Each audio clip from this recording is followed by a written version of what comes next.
Reading with your kids. Hola, ni hao, konnichiwa, assalamu alaikum, shalom, jumbo, bienvenidos. Hi, my name is Jedley, and this is the Reading with Your Kids podcast, coming to you from the beautiful Reedville neighborhood in Boston, Massachusetts.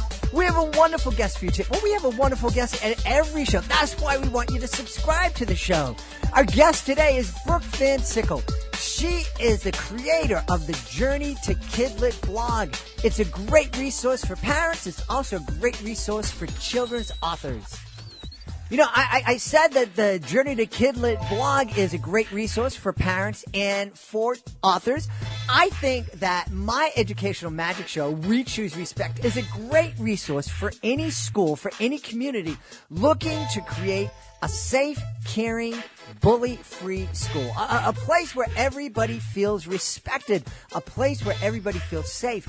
A place where kids know that it's not cool to mistreat others or to exclude others. A place where kids understand that they have the power and the responsibility to stand up and help anybody they see in need. It's a wonderful, wonderful show that I just have so much fun presenting to kids, and kids absolutely love, and teachers love it too. I was just so delighted to hear back from the folks at the Thornburg Middle School in Spotsylvania County, Virginia. They have invited me back to kick off their 2019-2020 school year. And I said they're inviting me back. I've been going and starting off the school year for this middle school for the last 15, 16, maybe even 17 years. It's something that I really look forward to. It's something that the teachers tell me they look forward to. And I would love to start this tradition in your community. To find out more about My Educational Magic Shows, you can go to my website. It's jedlie.com, Jedlie, jedlie.com. You can also, if you're already on the Reading with Your Kids website, check it out at readingwithyourkids.com/live. readingwithyourkids.com/live. Joining us on the line right now from Iowa, she is the driving force behind a really great blog that any author would want to check out. It's called Journey to Kidlit. Please welcome to the show, Brooke Van Sickle. Brooke, how are you? I'm great. How are you? I am excellent. I'm really happy that you're here. I'm really excited for a number of different reasons. I ran into you, I think, on Twitter. And I was just fascinated by your blog and what it's about. And so why don't you just tell us what Journey to Kidlit is all about? For sure. So Journey to Kidlit is a source for authors that are looking to be published in the children's literature genre. And we believe that every book deserves a place on a children's bookshelf, so long as you write it correctly. So on there you can find writing tips, publishing tips, any resources like free printables to help you come up with different plot lines, character profiles, those kind of resources, otherwise like books, websites to access. And then we've been doing a bunch of book reviews as well as author interviews. So any authors that have been coming out with new books in 2019 are available on there. That's exciting. Now, you are on a journey to become a published Kidlit author yourself. Correct. Yeah. Before you tell us about that project, well, I don't know. Some authors, they don't want to diverge. They don't want to talk about something that's not published yet. So we'll see how Brooke feels about that. But what inspired you to kind of share your journey to becoming a published Kidlit author with the world in this way? Yeah, so I was listening to a podcast, actually, and one of the authors said you should blog about your journey. People really like to hear people's stories, and that's like a way to do marketing as an author before your book comes out. So I started it, and it was just a normal blog, and then about 4 to 5 months in, I realized that a lot of other authors had the same questions that I had, but I've been doing this for over 4 years now, so I have all of this breadth of knowledge. So I'm like, I'll just share it, and so I started creating content based off of their questions, and that's how Journey to Kidlit came. Wonderful, wonderful. What's the what is the biggest eye-opening knowledge that you kind of came upon in your journey that you've shared on the blog so far? how long it takes to get published. Like, I know everyone says it takes a long time, but you know how when you're first starting out, you just don't believe them. Mm-hmm. So like I said, I've been doing it for over 4 years, and I first met an author with Random House about 4 years ago who told me it takes about 5 to 10 years for a book to become published. Mm-hmm. So I'm thinking it'll be ready in like 3 years, but yeah, it's crazy. Yeah, I was really surprised. I had Christopher Robbins, who is the publisher at Familius Publishing, and they're, I guess, kind of middle-sized, and they have a number of fantastic books, and we've had a number of their authors on the show. But I remember during our conversation, he was telling me it takes 2 to 3 years from the time that they decide to publish a children's picture book before it gets on the shelf, and that just blew my mind. Yeah, and then it takes 2 to 3 years to even find someone to publish it, so it's just crazy. Mm-hmm, mm-hmm. Yeah. Now, I guess because we've had a lot of independent publishers on the program, I guess the question for you is, why have you decided not to go that route? Well, I'm working on a YA, and I really want it to get picked up by one of the top publishers, so that way it has a larger reach of audiences in the bookstores. So I'm working on finishing that so I can attract an agent and then go the publishing route. But I also have some picture books that I'm finalizing that I'll go a more indie publishing route with those. It's really one of the things too that you brought up, and it's one of the items in the menu on Journey to Kidlit is marketing. I think a lot of authors, and I think they're really surprised by this. They think that their job is to write the book and then hand it off, and then they're done. Maybe go to a couple of schools, sign a couple of books, but that really isn't the case. And we say it all the time here, they're pretty much doing 90% of the marketing themselves. Mm-hmm.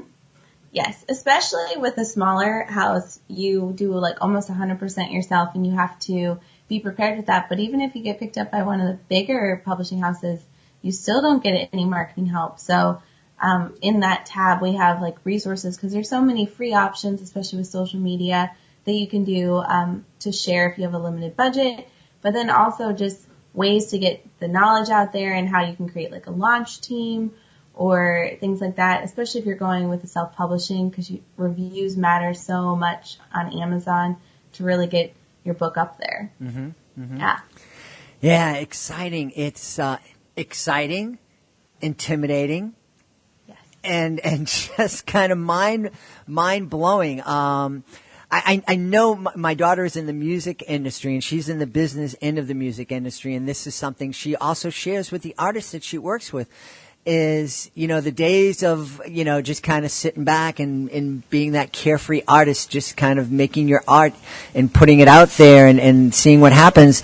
Well, you're going to see what happens. It's going to float around and not do anything, and no one's going to hear it. Yeah, you could write the best book, but if no one knows about it, then it won't sell. So you really got to work hard to get it out there, especially since you spent so much time writing it, that you want to share it with people and get them to buy it. Yeah. Now, as someone who was excited about it and is excited about writing and wants to build an audience and wants her voice to be heard, was it discouraging to learn that it takes 5 to 7 to 10 years to get your books out there? I'm a super impatient person, so yes, it was. And I tried super hard to, shorten the time period, but you really have to put in the work and really learn the craft in order for, because you could write a book in like a weekend and put it out on Amazon and sell it technically. Mm-hmm. But to do it in a traditional publishing manner and to write the book correctly and to make it so it's comparable to some of the books that are out there, it just takes time. You have to go to conferences and, take writing classes and join critiques, and it's just a whole process and a whole world that if you aren't practicing, you don't learn about yet. Now, other than the the classic advice that I know Stephen King and a lot of other authors have given to young writers when they ask, what's the best advice you can give to an author? And the answer is, sit down and start writing. What piece of helpful advice, or what piece of advice have you found most helpful in your journey? I actually think it's better to start reading first because first you learn if there's any books out there that already exist that you're thinking about writing, but you really get a sense for what the readers are looking for in books. And they've changed so much. So like Harry Potter is a common book that a lot of people think of, but that's over 20 years old. Mm-hmm. And so book writing, even for novels, has changed dramatically. So you need to be reading things that have been published within the last 3 to 5 years to really get an idea. And I actually have a trick that I like to use where I type out parts of the text to get like an idea of, especially for a picture book because I'm not an illustrator. So to see how it would look in a manuscript format and to get an idea for word flow and choice, and because they're less than 500 words most of the time, so to decide how to add weight to your words and know what looks well and how to consider your page turns, it really gives you an idea as a writer of what that writer did to create this book that is now published, especially with like top selling books. That's a really good tip. That's really, and that's something I don't think many people kind of understand, in that a picture book, the visual presentation is more than just the illustrations. It's the font and how it's laid out and where the text is and how much text is on one page.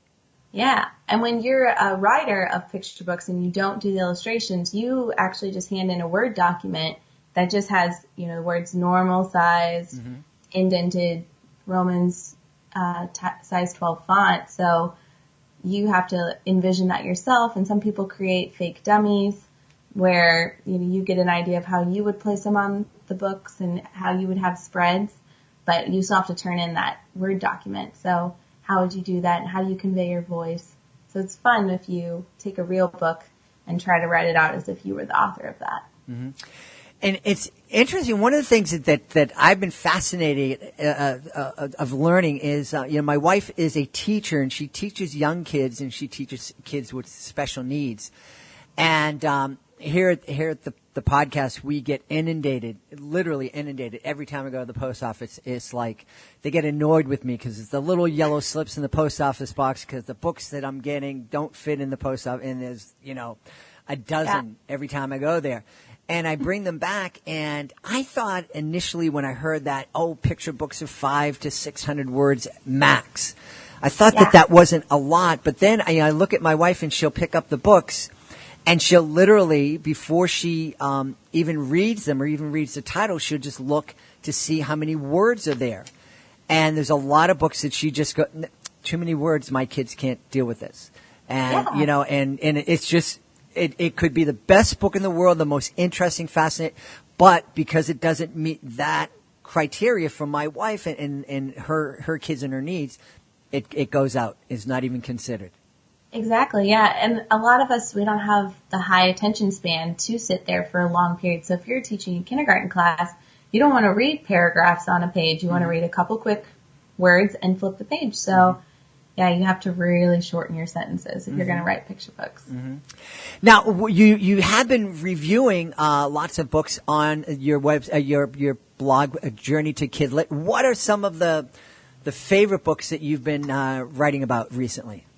Yeah, so the book Without Any Pictures, I know it's a little older, but it was a bestseller last year, and it's been out for almost 5 years. That one's by B.J. Novak. That's an amazing book, and it's without any pictures, so it's kind of a twist on the picture book format. And then the recent one that just came out, it's called Dandy, and it's by Amy Dickman. That one's hilarious. I don't know if you've seen it yet, but it's with the lions on the front. Uh-huh. It's about the dandelions. Oh, cool. We haven't seen that. We haven't had her on. We have another show about dandelions coming on, but it's not that author. Yeah.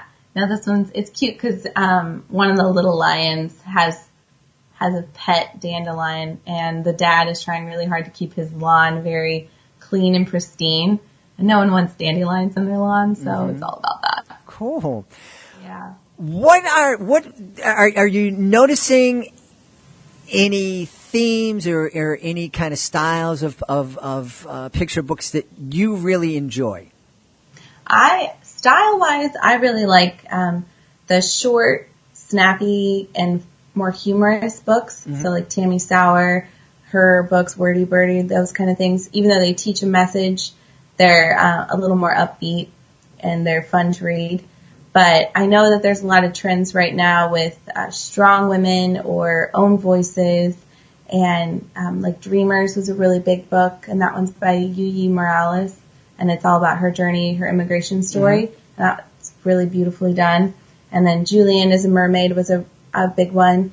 And that one is all about a boy wanting to be a mermaid.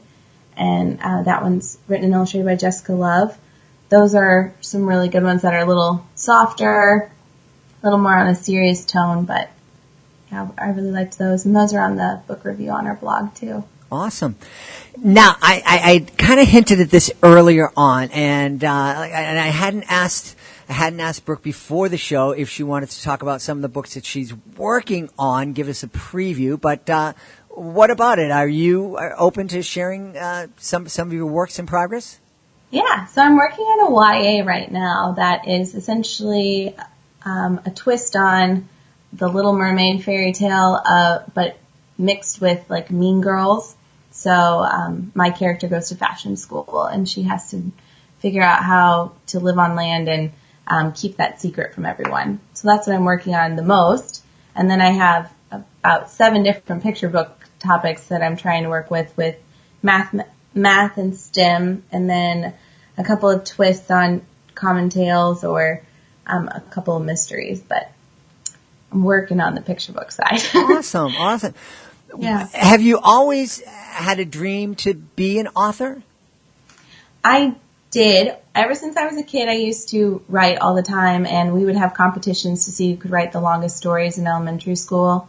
And in middle school, I took a class at college on how to write for children. But then when I actually went to college, I studied fashion. So somewhere in between that, I decided that writing wasn't an actual career. But now I'm back on the you can be a writer, and that's a real job. So it took me a minute. Yeah. Yeah. Well, it's fun that you're in your the YA title that you're working on is that you're using bringing that fashion into your writing, and that's kind of cool. Exactly, putting that degree to use. Yeah. Yeah. Now, one of the things I noticed you have a number of resources for writers on Journey for Kidlit. Can you tell us some of your favorites that we want to check out? So a couple of them that are shared quite often, there's some plotting exercises, especially when you're writing really long novels. It can be a little daunting, so we have a couple of things on there to help you. One is actually if you watch movies, so it's to help you visualize your own story in the form of action. So then you kind of avoid that telling over knowledge jump in your story, and you really focus on the scene and what's going on. And then another one that we have for the plotting is using the hero's journey and just making sure you hit all of those boxes within your three-story arc. So that way you have enough substance to really reach that 80,000 words. Wow, 80,000 words. Yeah, that's a YA. 50,000 if it's a middle grade. That's a lot. That's a daunting number, just even thinking about reading that many. But, I'm getting close to 80,000 years old, so it shouldn't be that daunting to me. Yeah. I don't understand how people can write like 200,000. 80 is plenty for me. I know. I do remember reading, I mentioned Stephen King earlier. I think it was The Seven Towers, but it was one of those books that was, it was 700 or 800 pages long. And when I was 18 and 19, when I read that, I could do that. I don't think I could do it anymore. Yes, exactly. Especially with some of those fantasy novels, they get so long, like A Name of the Wind or Game of Thrones or something. You're like, how? There's so many words. And for me, I'm amazed when I speak to authors of fantasy books. One of the things that amazes me is that they're able, not only that they're able to create these characters and universes and worlds and all the rules that go into them, but that they're able to keep them straight. Because as a reader, I have a hard time keeping all those things straight. Same. So in my book, I have big poster boards with like family trees and images of everything and a word bank and everything of what the world looks like, special words that are just unique to the world, and like pages and pages of inspiration boards for the fashions and specific like character profiles for each character, everything they are about them. Mm-hmm. Yeah, you have to keep it all straight. Now, one of the things we've had a number of moms who listen to the show tell us, I'd love to be a writer, and we always encourage them to go for their dreams. I'm imagining, they might be listening to this and they're hearing, 80,000 words, 50,000 words for a middle grade book, and it takes 2 or 3 years for a picture book and arcs and poster boards, and then I have to market the thing. I imagine some people might be daunted and discouraged, but what kind of encouragement can you offer to those people to keep at it? Yeah, when you look at the whole picture, it's very overwhelming and stressful, but if you take a step back, and you have to take it a step at a time. So start with, your idea, and if you are a mom and you're really busy, you can only maybe commit one night a week to write, or just a couple of hours, and that's okay. Some people, they just write for fun, and you have to really think about what is important to you. Is it just important to finish the book, and that's your goal? Or are you trying to be a New York Times bestseller? Because the difference in your end goal will determine how much of the extra, like, marketing and all the extra stuff that you would have to do in there. And if you're really in a crunch for time of trying to get it out, how you would want to go in your publishing journey, versus if this is just a book you've had on your heart the whole time and you just want to get it finished, maybe you take a little extra time to really write it and enjoy writing it instead of rushing and trying to just get it done just because of time. Yeah.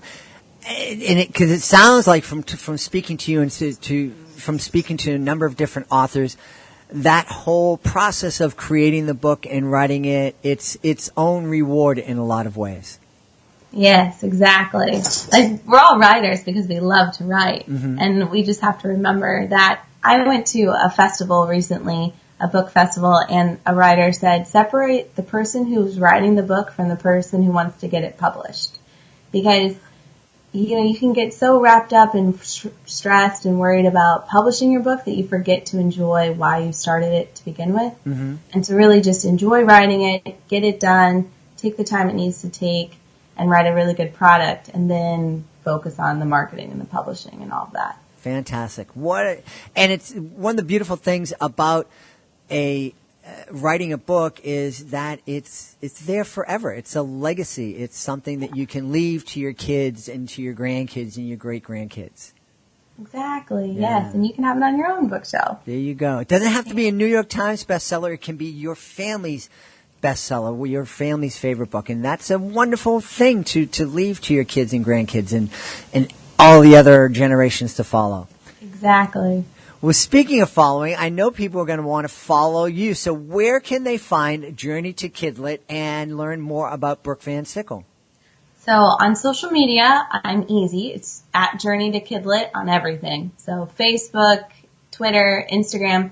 I mostly post on Twitter, so that's where I would focus on if you're trying to find me. And then for Journey to Kidlit itself, it's just journeytokidlit.com. And all of our printables are available on there. We have a ton of articles and a bunch of author interviews with our email list. I encourage you to join that because we always are giving you new information 3 times a week, plus free printables that aren't on the website. So it's a really good resource to join. Yeah, and I'm looking here. I'm looking for like where I pay, but I don't find anything about where I pay. So I'm guessing this is all free. All free. Excellent. Yeah. Well, and you can tell that Brooke's marketing advice is good because she has the same name, same handle on all the different social media platforms. I mean, myself, I'm at Jedley Magic on one thing. I'm at Magic Jedley on the other thing because I couldn't remember which one it was. Yeah. No, I got to streamline it. But it's okay to just use your name. Like, if you're just going to be an author, you could just use Brooke Van Sickle on everything. But, yeah. Well, this is exciting. We want to really do want to encourage everybody to visit Journey to Kidlit, whether you're a brand new author, whether you're thinking about it, whether you're an established author. That one of the great things that I know as a magician, when I talk to young magicians, there's so much stuff that I've learned from like 9 and 10-year-old magicians. It's like, whoa, that's cool for you. And so we always can learn from folks who are coming up as well as folks who are already up there. So check it out, journeytokidlit.com. We've been speaking to the driving force behind that blog, Brooke Van Sickle. Brooke, thanks so much for being on the show. Thank you so much for having me. Please be sure to join us for the next edition of the Reading with Your Kids podcast. Our guest will be Patty Rokas. Patty Rokas is the author of He Is Risen, Rocks Tell the Story of Easter. She has a fascinating way of creating beautiful artwork that tells stories by using rocks. She also tells us how we can create beautiful art with our kids by going out and finding beautiful rocks and putting them together to tell stories to each other. That's the next edition of the Reading with Your Kids podcast. If you are the author of a great children's book, you want to find out more about our Fun Summer Reads promotion. The Fun Summer Reads promotion gives you the opportunity to tell thousands and thousands and thousands of people about your fantastic children's book. Check it out. This package includes ads on our podcast, a series of ads running all summer long that will give you the chance to tell the world about your great book. We're also going to be making social media blasts out to our 30,000 plus social media followers. And we're also going to be including your book in a fantastic Fun Summer Reads blog. And that blog is going to be going out to over 11,000 book bloggers like Brooke Van Sickle. So be sure to check it out. You can find out more about this super opportunity. It's really, really affordable too for authors by going to our website, readingwithyourkids.com. Click on the Author Services button at the top of the page, and you'll find out all about it.